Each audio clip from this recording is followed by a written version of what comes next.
functions of operating system. ठीक है, now we are moving to the first topic of this chapter, that is functions of operating system. अच्छा, before to move on this topic, first tell me the meaning of this word function. ये जो word यहाँ लिखा हुआ है function, मुझे इसका मतलब पहले बताइए जल्दी से सब, कोई भी एक बता दो. काम, ओके. अच्छा, बिसाइड ऑफ दिस, इसको हटा के थोड़ा सा मुझे बताइए, फंक्शन का नाम और कहाँ सुना है आपने कॉमन लाइफ में? अपनी कॉमन लाइफ में ये फंक्शन का वर्ड और कहाँ सुना है और किस वे में सुना है?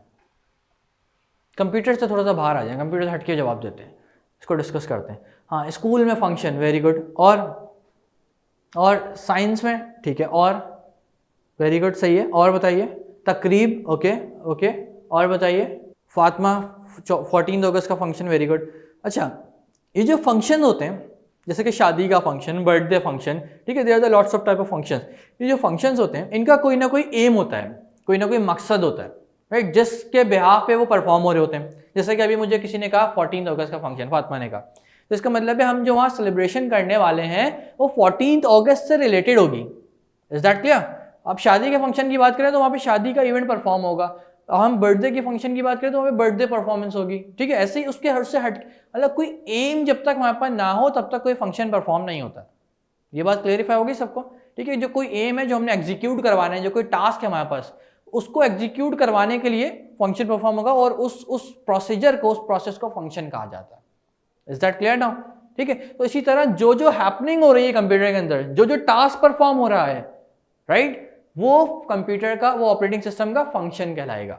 वो ऑपरेटिंग सिस्टम का फंक्शन का मतलब है हैपनिंग, कोई टास्क परफॉर्म होना. Is that clear now?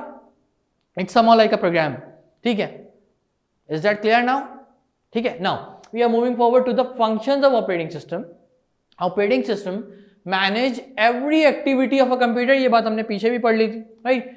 It is the master control program that provides an interface for a user to communicate with computer.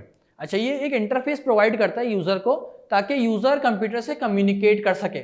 ये भी किसका काम है? ऑपरेटिंग सिस्टम का काम है. अब ये इंटरफेस क्या होता है? इंटरफेस का हम डिस्कशन करेंगे सेकंड टॉपिक में. हमारा जो सेकंड टॉपिक है चैप्टर का वो इंटरफेस है, वहां मैं इसको डिटेल में समझाऊंगा. ठीक है, ये हमें इंटरफेस प्रोवाइड करता है किससे? कंप्यूटर से इंटरेक्शन करने के लिए. ठीक है. अच्छा, system software and application software run on operating system. जितने भी एप्लीकेशन सॉफ्टवेयर चलाते हैं हम, वो किसके ऊपर चल रहे होते हैं? सिस्टम सॉफ्टवेयर के ऊपर चल रहे होते हैं, सिस्टम सॉफ्टवेयर पे डिपेंडेंट होते हैं.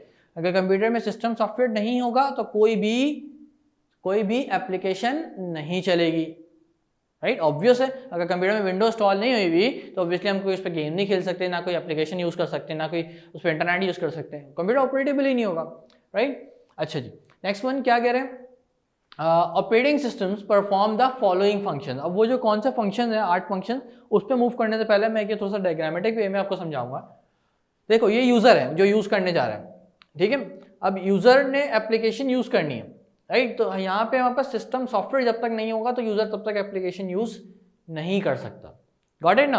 अच्छा, ये क्या आ गया बीच में? ऑपरेटिंग सिस्टम आ गया हमारे पास. ठीक है, जो कि सिस्टम सॉफ्टवेयर की टाइप है, ठीक है.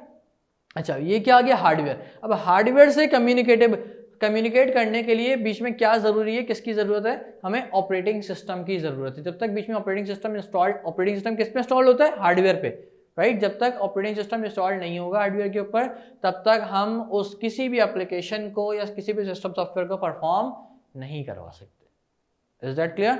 ठीक है, तो ये ऑपरेटिंग सिस्टम होता है जो कि हमारी तमाम रिसोर्सेज को, हार्डवेयर रिसोर्सेज को, चाहे वो सीपीयू, चाहे वो रैम हो, चाहे वो आईओ डिवाइसेज हो, इनपुट आउटपुट डिवाइसेज हो, तमाम को ऑपरेटेबल बनाने के लिए किसकी जरूरत है बीच में? ऑपरेटिंग सिस्टम की. Is that clear? ठीक है. अच्छा, अब हम उन फंक्शंस की बात करने जा रहे हैं कि वो कौन कौन से फंक्शंस हैं. उन्होंने बोला फॉलोइंग फंक्शंस. ये कौन कौन से फंक्शन परफॉर्म करवाता है जो उसको मास्टर कंट्रोल प्रोग्राम बोल रहे हैं, जिसमें number 1 booting, number 2 resource management, number 3 user interface or command interpreter, number 4 memory management, number 5 input output management, number 6 file management, number 7 process management, number 8 user management. ठीक है, these are the 8 functions that operating system can perform. ठीक है, operating system जो 8 function, basic function perform करवाता है, जो इसकी behalf पे इसको मास्टर कंट्रोल प्रोग्राम कहा जाता है, वो ये 8 फंक्शन है.